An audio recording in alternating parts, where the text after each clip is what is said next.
আপনাদের কাছে দারুণ কয়েকটা অভিজ্ঞতা শেয়ার করি। মাশাআল্লাহ, সুন্দর সুন্দর দুইটি ছাগল দেখেন, গলাতে কোনো রশি নেই, সুন্দর করে ঘুরতেছে আর খাইতেছে। যদি মিউজিক ব্যবহার করা যাইতো তাইলে অসম্ভব মুহূর্তগুলো ফুটিয়ে তোলা যাইতো। মিউজিক ব্যবহার করার অনুমতি নাই, সেজন্য হয়তো সুন্দর কম হবে, কি আর করার।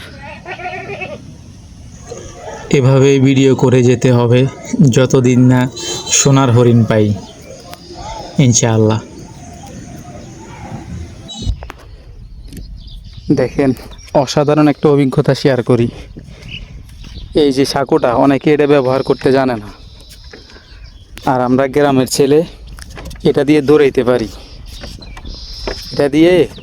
পারি, আমরা।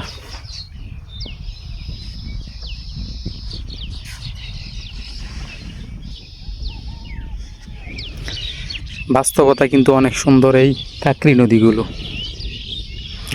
এই যে একটা তাল গাছ,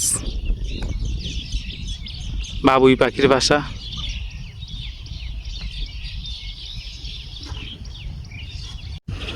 আর হ্যাঁ, যদি এটার নাম কারো জানা থাকে তাহলে কমেন্ট করিয়েন একটা।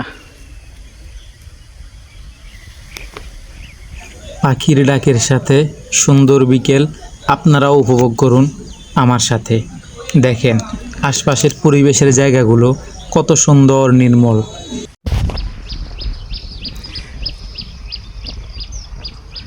দেখেন কত সুন্দর একটা জায়গা, একেবারে মনে হইতেছে কি পাহাড় পর্বত নদী নালা সব একসাথে।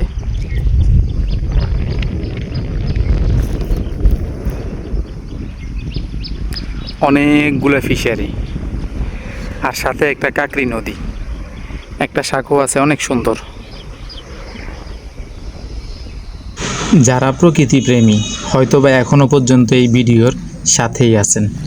সবার শেষে আপনাদের জন্য অসম্ভব সুন্দর একটি নদীর ভিডিও দিয়ে শেষ করব আজকের ছোট্ট ভিডিও।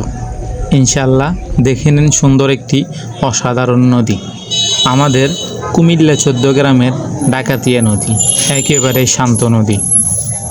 যদি এই অসাধারণ ভিডিওর সাথে মিউজিক ব্যবহার করা যাইতো তাইলে হয়তো অনেক সুন্দর আকর্ষণীয় হইতো এই ভিডিওটি, কিন্তু দুঃখজনক হলেও কিছু করার নাই, কারণ যেখান থেকে যেই নিয়মে ভিডিও করা দরকার সেভাবেই তো করতে হবে আমাদেরকে। ওই রকম করে কাজ করে এগিয়ে যেতে হবে সামনের দিকে। দেখেন অনেক সুন্দর একটি বাঁশঝাড় আর একটা ছোট্ট নদী, বুঝে যাইতেছে না কচুরি ফানার জন্য, কিন্তু আসলে বিষয়টা অনেকটাই অসাধারণ। দেখেন মাছ ধরার একটি সুন্দর ফাঁদ আর একটা নদী, সব মিলিয়ে হয়তো যারা প্রকৃতি প্রেমী, যারা প্রাকৃতিক বিষয়গুলো অনেক পছন্দ করেন, তারা এই বিষয়টা অনেক পছন্দ করবেন আমি জানি।